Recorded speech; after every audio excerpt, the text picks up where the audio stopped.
네, 오늘 하나님께서 주시는 말씀은 시편 78편 1절에서 8절의 본문이고요. 말씀의 제목은 우리가 한 달 동안 보아왔던 이 글귀와 같습니다. 다 함께 읽어볼까요? 시작.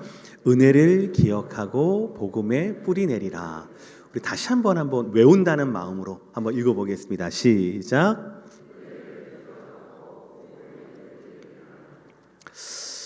요즘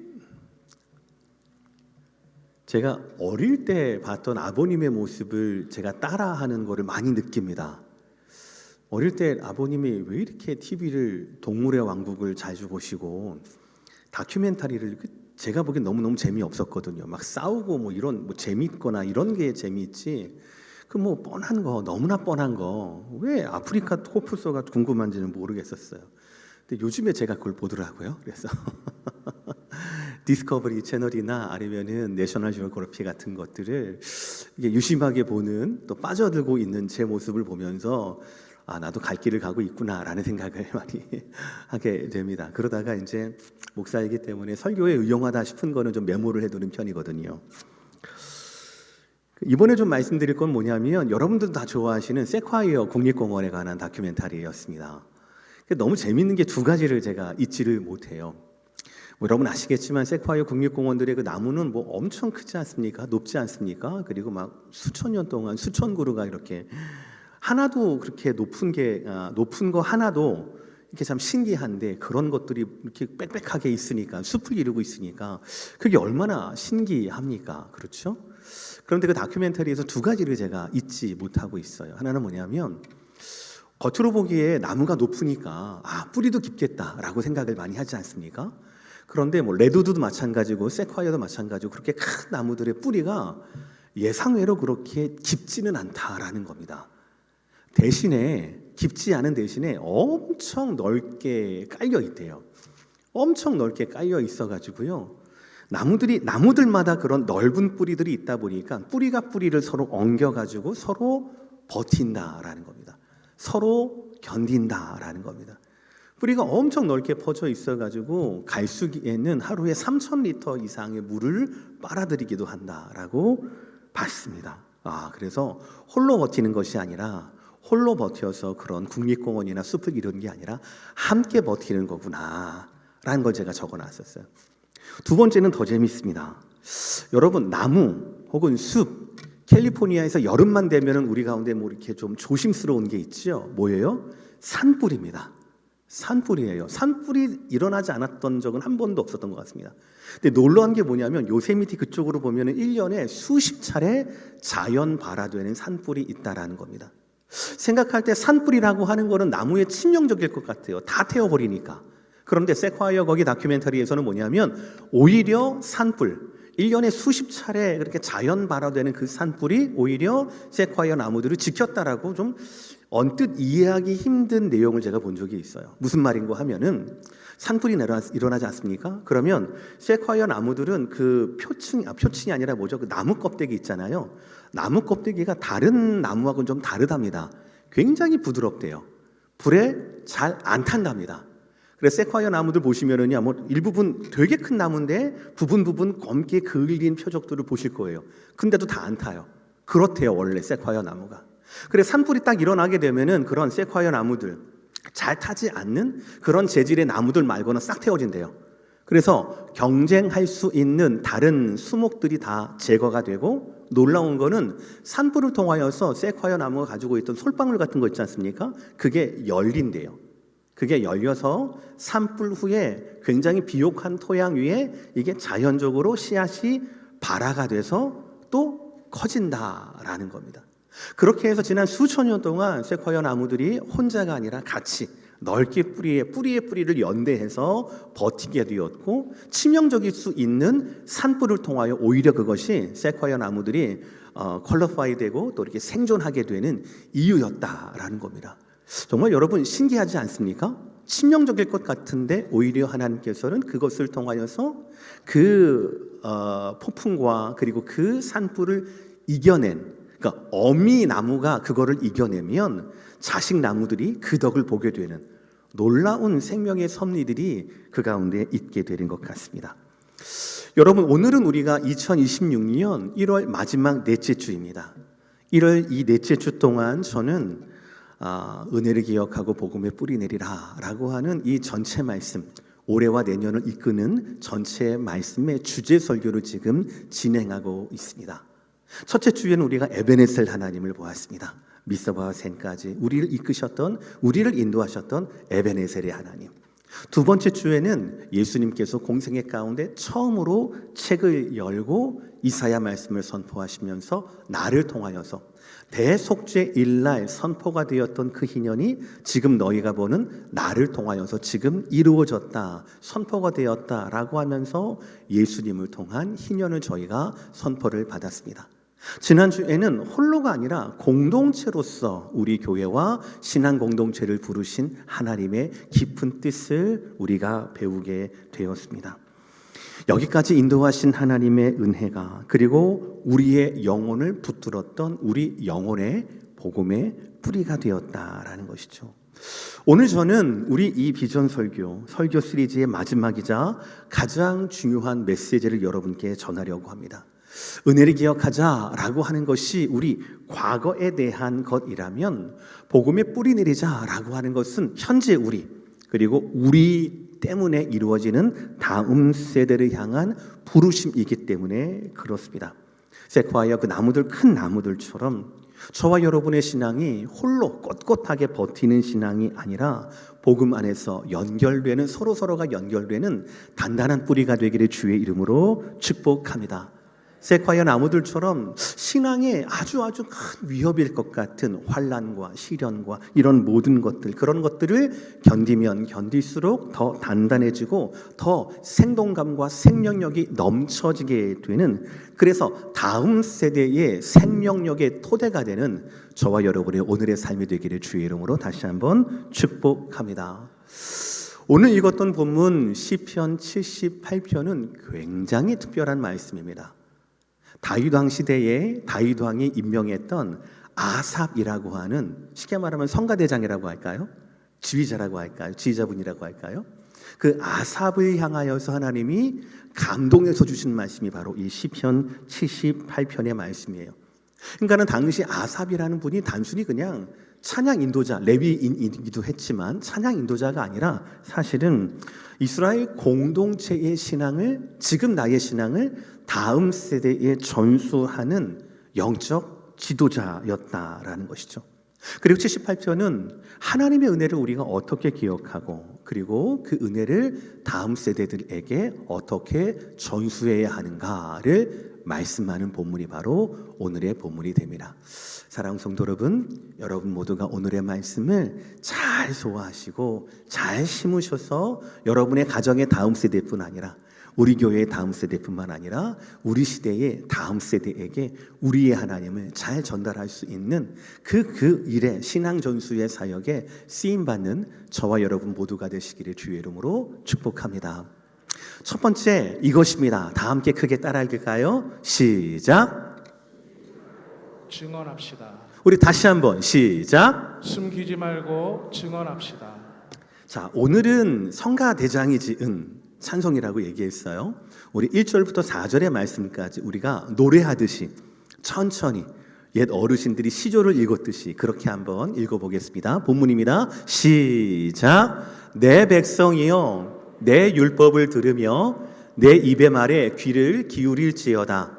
내가 입을 열어 비유로 말하며 예로부터 감추어졌던 것을 드러내려 하니 이는 우리가 들어서 아는 바요 우리의 조상들이 우리에게 전한 바라.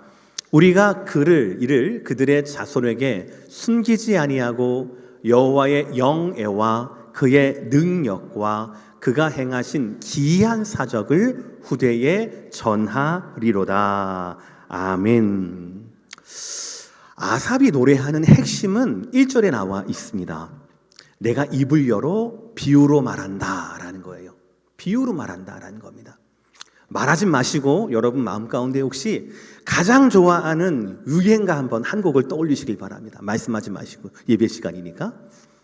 떠올리면 그 유행가가 무엇이든 간에 여러분 평생의 기억에 확 사로잡은 너무 좋아하는 유행가, 모든 유행가는 그 가사가 비유입니다. 진짜로 말하는 게 없어요. 무엇과도 같고 무엇과도 같고 뭐 이런 겁니다. 저는 어떤 유행가가 떠오르냐고 물어보시는 분을 향하여서 제가 가사를 알려드리겠습니다. 바람아, 내 마음을 전해다오. 불어라, 내 님이 계신 곳까지. 청소년 시절에 얼마나 이게 가슴 아렸는지를 몰라요. 근데 이런 가사들을 보면은 그게 말이 됩니까, 여러분들? 바람이 무슨 귀가 있어요? 바람이 무슨 의지가 있습니까? 바람이 내 님이 있는 곳 어떻게 알아요? 모르죠. 그럼에도 불구하고 어떤 이 화자, 어떤 이 노래 부르는 사람, 이 갑갑한 이 마음을 그렇게 비유로 말을 하는 거예요. 여러분, 비유라고 하는 것은 이만큼 쉬운 겁니다. 비유라는 것은 이만큼 우리의 평생 동안 각인이 되는 겁니다. 이해라고 하는 것, 지식이라고 하는 것, 우리의 머릿속에 논리적으로 이해가 되고 마는 거예요. 그러나 소비가 되고 말죠. 그러나 비유라고 하는 것은요, 특히 노래라고 하는 것은 감정을 담아낸 비유라고 하는 것은 우리의 영혼에 영원토록, 아주 오래도록, 아주 쉽게 공감할 수 있는 언어로 새겨지게 되는 겁니다. 근데 아삽이라는 분은 입을 열어서 비유로 말을 하는데 자기의 옛사랑, 떠나버린 사랑, 이런 사랑을 얘기하는 것이 아니라 바로 하나님의 일들을 비유로 말한다. 무슨 말일까요? 머리가 아니라 가슴에 새겨지는 하나님의 말씀이라는 겁니다. 지금이 아니라 지금 이해하고 지금 생각나고 맞는 말이네 싹 없어지고 잊어버리는 그런 느낌이 아니라 우리 마음속에 계속 새겨지게 되는, 영혼 속에 새겨지게 되는 하나님에 대한 말씀이라는 것이지요. 가장 먼저 주목할 게 뭡니까? 그 다음 구절이에요. 숨기지 말고예요. 숨기지 아니하고. 영원히 우리 마음에 남아야 할 하나님의 마음은 무엇이냐? 하나님에 대한 것은 무엇이냐? 첫 번째, 숨기지 말고라는 겁니다. 여기서 숨기지 말고라는 뜻은 바로 뭐냐면 의도적으로 감추지 말아라라는 뜻이에요. 의도적으로 감추지 말아라라는 겁니다. 아니, 목사님, 왜 의도적으로 하나님에 대해서 감출 일이 뭐 있겠습니까? 라고 우리는 생각할 수 있지 않습니까? 혹시 여러분은 자녀들을 키우면서 그런 생각은 안 해보셨나요? 아니, 목사님, 제가 예수님을 깨닫게 되고 제가 믿음에 대해서, 사역에 대해서, 헌신에 대해서 제가 결정한 것과 같이 우리의 자녀들에게도 똑같은 기회와 과정을, 선택의 기회를 줘야 되지 않겠습니까? 제가 아이에게 푸시를 해서 신앙을 가진다 하면 나중에 아이가 시험을 당하거나 나를 원망할 수도 있는 것 아니겠습니까? 그렇지 않으려면 아이는 아이의 자유의지대로 신앙을 선택해야 되는 것 아니겠습니까? 라는 생각을 가져보신 적이 없습니까? 많은 젊은 분들이 그런 생각을 가지는 것을 저는 들어요. 그래서 그냥 기회는 주지만 열려놓고, 기회는 주지만 선택은 자녀의 몫이다 라는 것이죠. 우리는 그럴 수 있습니다. 우리는 그런 맞아 모두가 인격이라는 게 있고 인권이라고 하는 것도 일단 헌법에서는 종교가 자유, 종교의 자유, 이게 가장 가까운 단어 아니겠습니까? 그렇죠? 그러니까 우리는 그렇게 민주 시민으로서 그렇게 자녀들에게 해야 되지 않는가라고 시대 정신은 우리에게 얘기를 합니다. 그러나 하나님의 말씀은 다윗 시대, 지금으로부터 3000년 전 다윗 시대에 임명받았던 아삽이라는 분을 통하여 하나님의 말씀은, 이것은 우리 머리가 아니라 우리의 마음에 새기는 비유에게 들려주는 말씀. 첫 번째는 뭐냐면 하나님 이름을 노래하라가 아니에요. 감추지 말아라는 겁니다. 의도적으로 의지를 가지고 이거를 가리거나 숨기지 말아라 라는 것입니다. 굉장히 놀라운 메시지입니다. 이것은. 그러니까 우리는 때가 되면, 때가 얻지 못한다 하더라도 우리의 자녀들에게 하나님의 말씀을 전해야 하고 가르쳐야 한다라고 하는 것이 시대와 다른 하나님의 말씀이다라는 것이죠. 그러면 여러분, 우리가 오늘 말씀에 의하면 다음 세대들에게 우리가 숨기지 말고 가르쳐야 할 것, 전해야 할 것이 무엇입니까? 세 가지입니다. 여호와의 영예, 그의 능력, 그가 행하신 기이한 사적을 후대에 전하리로다 라고 되어 있어요. 세 가지입니다. 하나님의 영예, 하나님의 능력, 하나님의 기이한 사적입니다. 근데 재미있는 건 히브리 원어를 보면 이 모두 세 가지 명사가 다 복수로 나와 있습니다. 그러니까 여호와의 영예들, 여호와의 능력들, 그가 행하신 기이한 사적들이라는 것이죠. 아까 전에 비유가 머리에 새겨지는 겁니까? 영혼에 새겨지는 겁니까? 뭐라고 했죠, 제가? 영혼에 새겨진다라고 했어요. 그러니까 우리가 자녀들에게, 우리가 손주들에게, 우리가 다음 세대들에게 숨기지 말고 알려줘야 할 것은 바로 뭐냐면 하나님이라는 관념이 아니에요. 교회 생활이라는 것이 아닙니다. 그것이 아니에요. 하나님의 영예들, 하나님의 능력들, 하나님의 사역들, 사적들이라는 것이죠. 즉 추상적인 메시지나 추상적인 이미지가 아니라 우리의 삶 속에서 하나님이 구체적으로 행하신 일들, 하나님의 기억들에 대해서 우리는 우리의 자녀들에게 알려줘야 한다라는 것이죠. 우리 공동체가 지난 49년 동안 경험했고 쌓아 올렸던 에베네셀의 돌 무더기들을, 예수 그리스도를 통하여 선포된 참된 자유들을, 신앙의 공동체로서 공동체가 우리 가운데 주셨던 그 유익들을, 그 모든 하나하나들을, 그 모든 것들을 우리의 자녀들에게 감추지 말고 알려야 한다라는 것이죠. 한 가지 주의할 것이 있습니다. 우리처럼 전통적인 교회, 또 우리처럼 한국인들의 정서, 우리는 자칫 자녀들에게, 다음 세대들에게 뭔가를 남겨줘야 한다라고 생각을 하면 우리는 나의 것을 남겨두려고 하는 그런 특성이 있어요. 교회의 역사, 교회의 자랑, 이런 것들은 잘 가르칩니다. 그러나 오늘 말씀은 그것이 아니라 하나님의 것들을 가르치라고 하거든요. 하나님의 영예들, 하나님의 능력들, 하나님의 사적들을 가르치라고 말한다는 말이죠. 그러니까 우리 때는 이랬어. 한국에서는 이렇게 신앙생활을 했어. 야, 우리 때 1970년, 80년대 교회 개척하고 난 다음에 얼마나 우리가 수고하고 애썼는지 알아? 지금 너네들은 아무것도, 이게 아니라는 거예요. 우리의 무용담을 아이들에게, 다음 세대들에게 전하는 것이 아니다라는 겁니다. 그런 얘기들 실컷 해봐야 자녀들이 그냥 박물관의 한 골동품처럼 여길 뿐입니다. 자기하고는 아무런 상관이 없는. 사랑하는 성도 여러분, 감추지 말고 숨기지 말고 증언해야 합니다. 우리의 것이 아니라 누구의 것을, 하나님의 것을 증언해야 한다라는 사실이에요.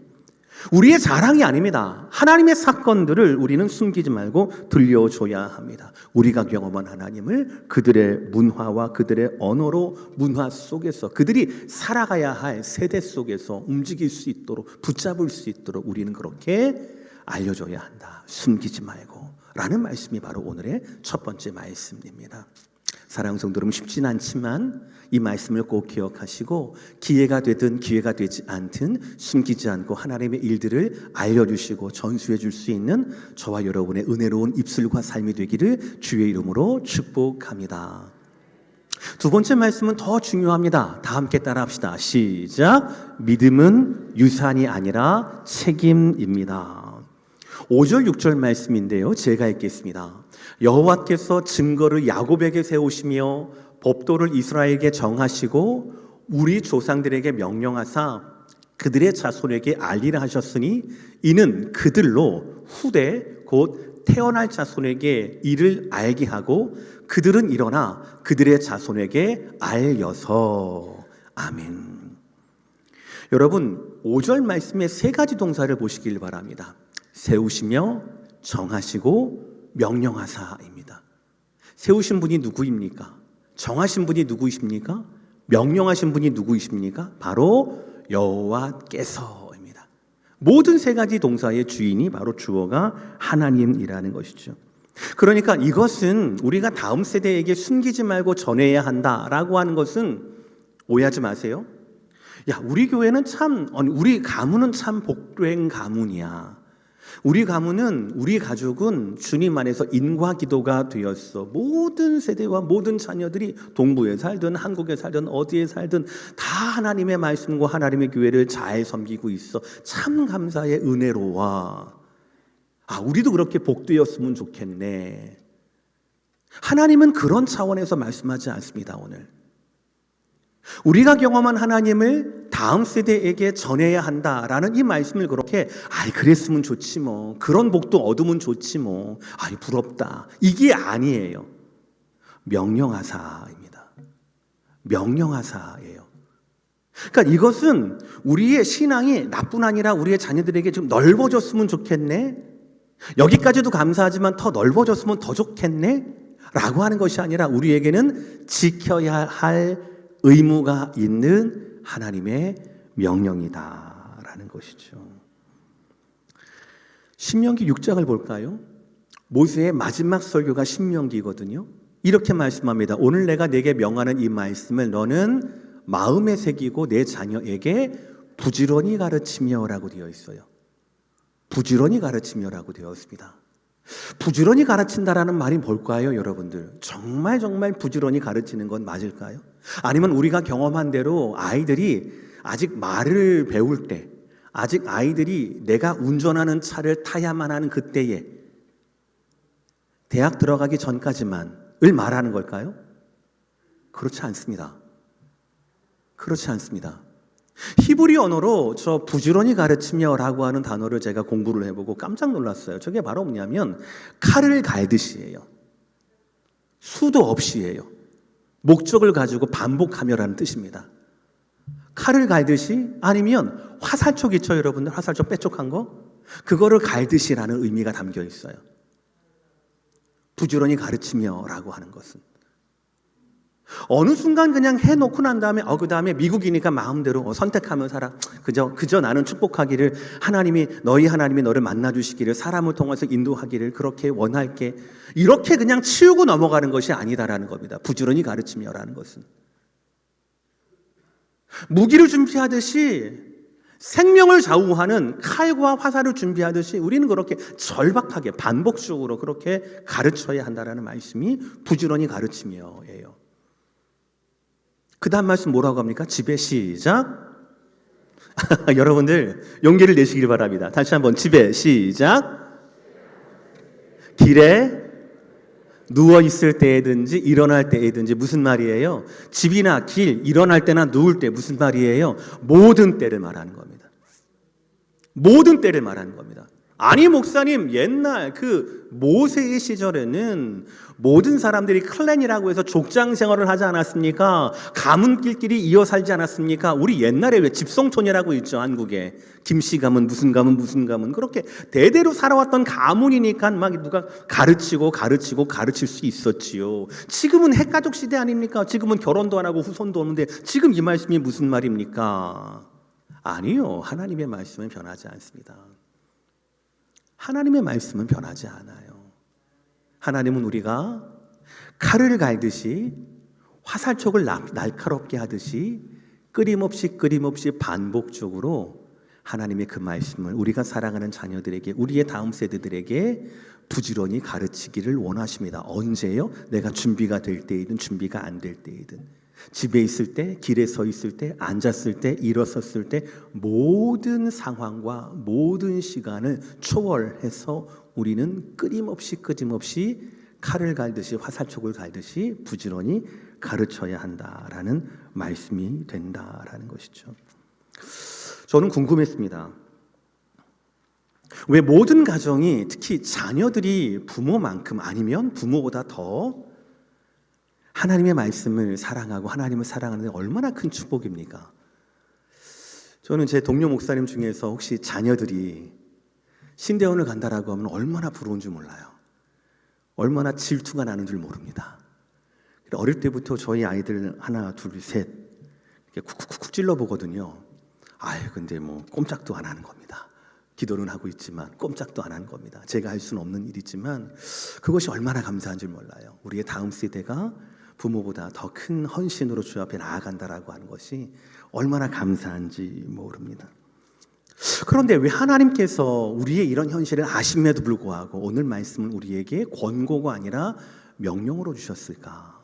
저는 두 가지 이유가 있다고 생각이 들어요, 여러분들. 첫 번째는 바로 뭐냐면 신앙은 자동적으로 대물림되지 않는다라는 사실 때문에 그렇습니다. 신앙은 DNA하고 달라요. 여러분 DNA는 어떻습니까? 지금 당장은 딱 태어난 직후에는 누구 닮았네, 외택이네, 친탁이네 뭐 이런 얘기를 많이 하잖아요. 근데 재밌지 않습니까? 아이들 얼굴이 하루에 수십 번도 바뀌어요. 그렇죠? 10대 때도 바뀌어요. 또 20대 때도 바뀌어요. 잘 모르다가 40대 때 집사람이 저한테 맨날 하는 얘기가 있어요. 당신 걷는 게 아버님하고 똑같아 라고 얘기를 해요. 새겨진 DNA는 언젠가는 발현이 됩니다. 싫더라도. 근데 영적으로는 그렇지 않다라는 것이죠. 자동적으로 드러나지는 않는다라는 겁니다. 각 세대는 각자가 하나님을 만나야 한다라는 것이 성경의 가르침이에요. 모든 사람은 각자가 하나님을 만나야 한다라는 것이죠. 아까 전에는 모세의 마지막 설교 신명기 말씀 보지 않았습니까? 지금은 모세 다음 여호수아가 가나안 땅을 정복하고 분배하고 난 직후의 시대입니다. 사사기 말씀이거든요. 사사기 2장 10절의 말씀 다 함께 읽어보겠습니다. 시작. 그 세대의 사람도 다 그 조상들에게로 돌아갔고 그 후에 일어난 다른 세대는 여호와를 알지 못하며 여호와께서 이스라엘을 위하여 행하신 일도 알지 못하였더라. 이해는 안 돼요. 그런데 맞아요. 그 세대의 사람도 다 조상들에게 돌아갔고 지금 다 죽었다는 얘기, 세대가 다 변했다는 얘기입니다. 여호수아 세대가 다 돌아가셨다, 한 세대가 변화가 되었다라는 것이죠. 그런데 그 후에 일어난 다른 세대는 두 가지, 하나님을 알지도 못하고 하나님이 행하신 일도 알지 못했다라는 겁니다. 이게 말이 안 된다고 생각하십니까 혹시? 아니 어떻게 이스라엘 백성들이 이 가나안 땅을 약속의 땅으로 받아들이게 된 것도 그것도 대단한 겁니다. 모세가 없었으면 전세대 그 전세대 2세대 전에 모세가 없었으면 이루어지지 않았던 일이죠. 광야를 통과하고 난 후에 여기까지 와서 그러면 우리의 전세대 여호수아 세대는 뭐가 있습니까? 이 땅을 정복했어요. 전쟁했습니다. 피를 흘렸습니다. 그리고 분배를 했어요. 정착하게 했어요. 모세가 아니었다라면, 모세 하나님이 아니었다라면, 여호수아와 여호수아의 하나님이 아니었다라면 우리는 존재할 수가 없는 거예요. 그럼에도 불구하고 가르치지 않으니까 그 다음 세대는 하나님을 알지도 못하고 하나님이 이스라엘을 위하여 행한 일도 알지 못하였다가 되는 겁니다. 그렇게 되는 거예요. 은혜가 없어서가 아니에요. 은혜를 가르치지 않았기 때문에 그렇다는 겁니다. 하나님이 주무시는 것이 아닙니다. 하나님에 대해서 우리가 알려주지 않았기 때문에 그렇게 되었다라는 것이죠. 위대한 지도자 여호수아가 죽고 나니까 한 세대만 건넜더니 하나님을 모르는 세대가 등장하게 된 것입니다. 하나님의 역사가, 하나님의 은혜가, 하나님의 능력이 줄어들어서요? 아니요. 가르치지 않았기 때문에 그렇습니다. 칼을 갈듯이 부지런히 가르쳐야 하는데 집에 있을 때든지 길에 있을 때든지 눕든지 일어날 때든지 모든 우리의 삶과 모든 삶의 면면마다 가르쳐야 하는데 나의 것이 아니라 하나님의 일들과 영광을 가르쳐야 함에도 불구하고 그러지 않았다라는 것이죠. 신앙은 자동적으로 대물림되지 않습니다. 두 번째, 왜 하나님께서는 이 신앙의 계승을 축복의 말씀이 아니라 명령으로 주셨을까? 왜냐하면 하나님의 말씀 그 자체가 세대를 관통하기 때문에 그렇다라는 거예요. 하나님의 언약 자체가 세대를 관통한다라는 것이죠. 아브라함의 하나님의 언약은 한 사람을 위한 언약이 아니었습니다. 여러분, 아브라함의 언약을 보십니까? 아브라함과 하나님과의 그 언약 가운데 하나님이 아브라함 한 사람, 싱글 퍼슨, 이 사람을 향한 언약으로만 주셨습니까? 아니요. 아브라함을 통한 그 가족들이었습니다. 그 가문들이었습니다. 아들도 없는 아브라함에게 내 씨가 내 민족을 이룰 것이다라고 말씀하시거든요. 다윗을 향한 언약은 어떻습니까? 다윗 한 사람을 향한 언약이었습니까? 아니요. 다윗의 자손들이 내 말을 지키면 이 네 왕위가 영원할 것이다라고 말씀하지 않습니까? 그래서 하나님이 우리에게 주시는 언약은 나뿐 아니라 내 자녀들, 내 가문들, 내 후손들, 내 다음 세대 모두를 포함한 말씀이기 때문에, 모두를 포함한 언약이기 때문에, 그러니 내가 하나님의 언약을 나는 하나님 이렇게 만났어, 너는 너희 하나님 만나가 아니라 하나님이 나를 통하여서 너에게 말씀하시는 거야. 하나님이 나뿐 아니라 너에게도 말씀하신 말씀이야 라고 우리는 자녀들에게 가르쳐야 한다라는 것이죠. 우리 6절 말씀 한번 읽어볼까요? 오늘 말씀 본문이에요. 시작. 이는 그들로 후대 곧 태어날 자손에게 이를 알게 하고 그들은 일어나 그들의 자손에게 일러서라고 되어 있습니다. 우리의 자녀들로 말미암아 그들의 후대, 태어난 자손이 아니에요. 태어날 자손, 눈에 보이지도 않는 그 태어날 자손에게 이 하나님의 말씀을, 하나님의 기억들을 알게 해라. 그리고 그들이 다시 일어나서 자라서 그들의 또 다른 자손들에게 이것을 일러야 한다라는 것이죠. 복음이라고 하는 것은, 신앙이라고 하는 것은, 하나님의 기억이라고 하는 것은 나만 누리고 나만 가지고 나만 소비하는 것이 아니라 우리가 우리의 자녀들에게 부지런히 가르쳐야 한다. 칼을 갈듯이 가르쳐야 한다라는 말씀이 된다라는 것이죠. 우리의 후대뿐만 아니라 우리의 후대의 후대들을 위한, 저와 여러분, 오늘이 복음의 씨앗을 심어야 할 날이라는 것이죠. 그러면 어떻게 알려줘야 할까요? 가장 중요한 문제입니다. 세 번째, 삶으로 복음을 보여줘야 한다라는 것이죠. 우리 5절의 말씀, 여호와께서 증거를 야곱에게 세우시며라고 합니다. 세우신다라고 하는 것이 바로 뭐냐면 건물의 기초를 닦는다라는 것이죠. 그러면 우리가 우리의 자녀들에게 어떻게 영적인 건물의 기초를 닦을 수가 있을까요? 우리 자녀들의 영적인 기초는 무엇이 되어야 합니까? 한 가지밖에 없습니다. 따라합시다. 오직 예수 그리스도. 오직 예수 그리스도입니다. 고린도전서 3장 11절 말씀 다 함께 시작. 이 닦아둔 것 외에 능히 다른 터를 닦아줄 자가 없으니 이 터는 곧 예수 그리스도라. 여러분, 우리가 우리 자녀에게 진정으로 원해야 될 것이 무엇입니까? 야, 너 어제 교회 갔어 안 갔어? 이게 아니에요. 교회 갔어 안 갔어? 헌금했어 안 했어? 경건의 모양이 아닙니다. 신학적인 지식도 아닙니다. 내가 믿었던 그대로 한국적인 신앙을 너도 가져야 해라는 것도 아닙니다. 우리가 진짜 원하는 것은, 하나님이 원하시는 것은 우리 자녀들의 영혼이 예수 그리스도라고 하는 반석 위에 깊고 견고하게 뿌리를 내린다라는 것이에요. 즉 복음의 뿌리를 내리는 신앙이 바로 우리가 자녀들에게 가르쳐야 한다라는 겁니다. 믿으십니까? 자, 그러면 복음의 뿌리를 내리는 신앙은 과연 무엇일까요? 세 가지 말씀드릴게요. 첫 번째, 따라합시다. 개인적인 신앙 고백이라는 거예요. 뭐라고요, 여러분들? 개인적인 신앙 고백입니다.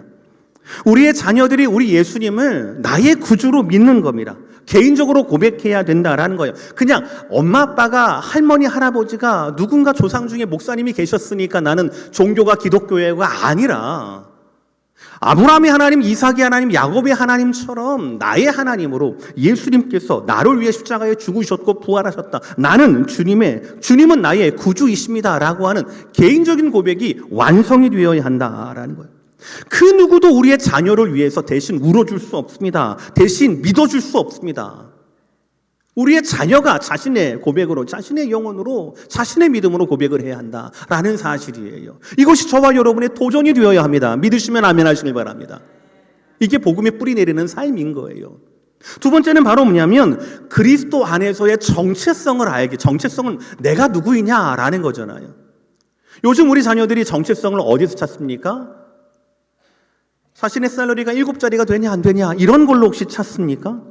우리 자녀 어렸을 때는 성적에서 찾지 않았습니까? 우리와 더불어서. 요즘에는 SNS의 좋아요 숫자로 사람들의 인정에게서 정체성을 찾습니까? 아닙니다. 시대는 그럴 줄 모르겠으나 하나님이 자녀에서 자녀로 이어져 내려오는 복음의 뿌리 내리는 삶이라고 하는 것은 그리스도 안에서의 정체성입니다. 무슨 말이에요? 나는 하나님의 자녀라는 거예요. 나는 하나님의 틀림없는 자녀라는 거예요. 나는 그리스도 안에서 새로운 피조물이라는 겁니다. 나는 왕 같은 제사장이고 나는 하나님의 거룩한 나라라는 겁니다. 세상이 어느 길로 갈지는 모르겠으나 나는 분명한 삶의 목적이, 부르심이 있다라는 것. 주님 안에서 정체성을 알고 정체성대로 살아가게 하는 것. 그것이 복음 안에 뿌리 내리는 삶이다라는 겁니다. 첫 번째는 고백이었어요. 두 번째는 정체성입니다. 세 번째는 바로 뭐냐면 복음으로 모든 삶을 해석하는 겁니다. 복음으로 모든 삶을 해석합니다.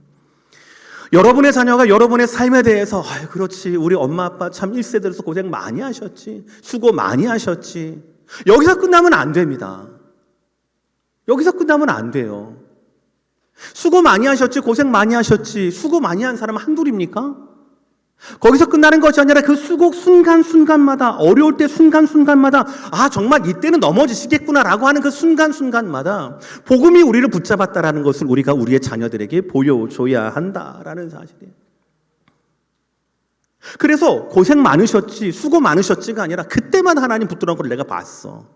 그때마다 하나님으로 말미암아 다시 일어서는 걸 내가 봤어. 우리 엄마 아빠의 복음이라고 하는 것은 우리 엄마 아빠 일주일에 한 번 주일날 반짝이는 것이 아니라 월요일 학교 라이드에서도, 화요일 직장에서도, 수요일 친지와 가족들 중에서도 언제나 복음이 그 중심에 있었어 라고 말하는 것.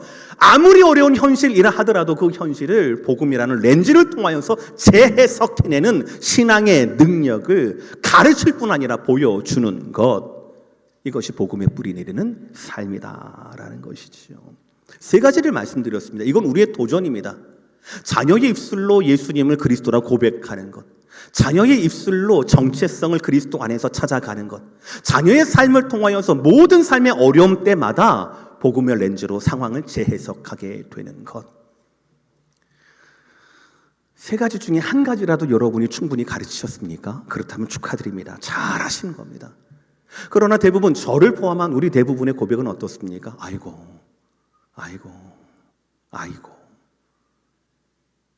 그러나 사랑하는 성도 여러분, 그렇게 오늘 7절의 말씀이 우리에게 소망이 되는 겁니다. 오늘 본문 중에서 저는 가장 중요한 말씀이 7절의 이 첫 문장이라고 생각을 합니다. 우리 다 함께 우리 연약함을 인정하고 시작. 아멘. 그들로 그들의 소망을 하나님께 두며, 그들로 자녀로 하여금 자녀들의 소망을 누구에게 둔다고요? 하나님께 두며라는 겁니다. 지난 3주간을 돌아보시길 바랍니다. 우리에게 에베네셀을 주신 분, 셋까지의 승리를 주신 분 누구입니까? 하나님이에요. 우리에게 희년을 선포하신 분이 누구입니까? 성자 하나님이십니다. 우리를 교회로, 공동체로, 뗄 수 없는 하나의 공동체로 우리를 엮어주시는 분이니까 성령 하나님이셔요. 지금까지 우리가 누려왔던 모든 것들은 우리의 능력이 아니에요. 우리가 소망이 되지 않았습니다. 우리가 그들의 희망이 되지 않았습니까? 좋은 부모 만났으니까 좋은 신앙을 되물림 받았어. 그렇게 말씀할 정도는 우리는 아니거든요. 잘 알거든요. 저도 그렇거든요. 그럼에도 불구하고 하나님은 그들을 놓지 않으셨다. 왜요? 그들의 소망이 누구이니까요? 하나님이시니까요.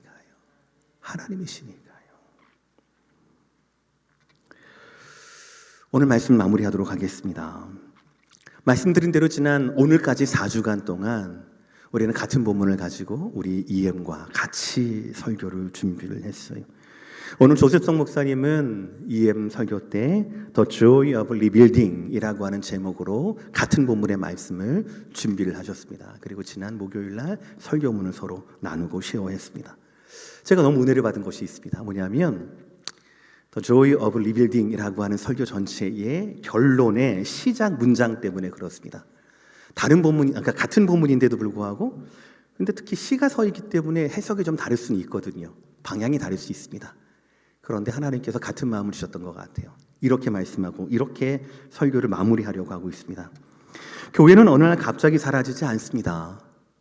은혜가 잊히고 복음이 당연시되며 하나님이 누구이신지 또 무엇을 행하셨는지에 대한 기억이 삶과 신앙에서 끊어질 때 교회는 서서히 사라져 갑니다. 라고 설교를 준비하셨더라고요. 장소를 달리해서 드리는 EM과 다음 세대의 예배 가운데에서도 하나님은 우리와 같은 말씀을, 같은 은혜를, 같은 복음을 허락하셨습니다. 교회의 핵심은 건물이나 사람이 아니라는 것을, 사람들의 이야기나 사람들의 역사가 아니라는 것을, 탁월한 몇 사람들의 헌신과 계획과 능력에 있지 않다라는 것을 우리는 말씀을 통하여 확인했습니다. 오늘 7절의 말씀, 그들의 소망이 누구라고요? 하나님이라고요. 그들의 소망이 하나님이다라는 것. 여태까지 우리를 도우셨다라고 한다면 하나님은 하나님의 다음 세대를 일으키실 것입니다. 여태까지 하나님께서 우리에게 복음을 허락하셨다라면 하나님은 우리 자녀들의 영혼 속에서도 복음의 기초를 놓으실 것입니다. 사랑하는 성도 여러분, 교회 공동체의 본질은 이 은혜와 복음입니다. 세콰이아 나무들처럼 그 보이지 않는 뿌리에서 서로 연결된 뿌리들처럼 우리 공동체는 은혜와 복음으로 서로 얽혀 있어야 합니다. 은혜가 잊혀져서는 안 됩니다. 복음이 당연하게 들려서도 안 됩니다. 순종이 추억이 되어서도 안 됩니다. 더불어서 세콰이어 나무들처럼 산불이나 이런 것들을 두려워해서도 안 됩니다. 그 시련을 이겨내면 하나님은 전보다 더 부드러운 땅을, 더 생명력 가득한 땅을 우리 가운데 주실 것이기 때문에 그렇다라는 것이죠. 그러니 사랑하는 성도 여러분, 우리가 이 진리를 믿으면서 다시 한번 선포했으면 좋겠습니다. 고백했으면 좋겠습니다. 시작. 은혜를 기억하고 복음에 뿌리 내리라. 다시 한번 은혜를 복음에, 우리의 뿐만 아니라 우리의 다음 세대들이 하나하나의 우뚝 선 나무가 아니라 멋진 숲을 형성하게 되고 복음 앞에서, 복음 안에서 깊이 뿌리 내리며 서로의 소망을 하나님께 두며 흔들리지 않는 믿음의 사람들로 한 사람 한 사람 자라나게 되기를 예수 그리스도의 이름으로 여러분의 가정과 우리의 교회를 축복합니다.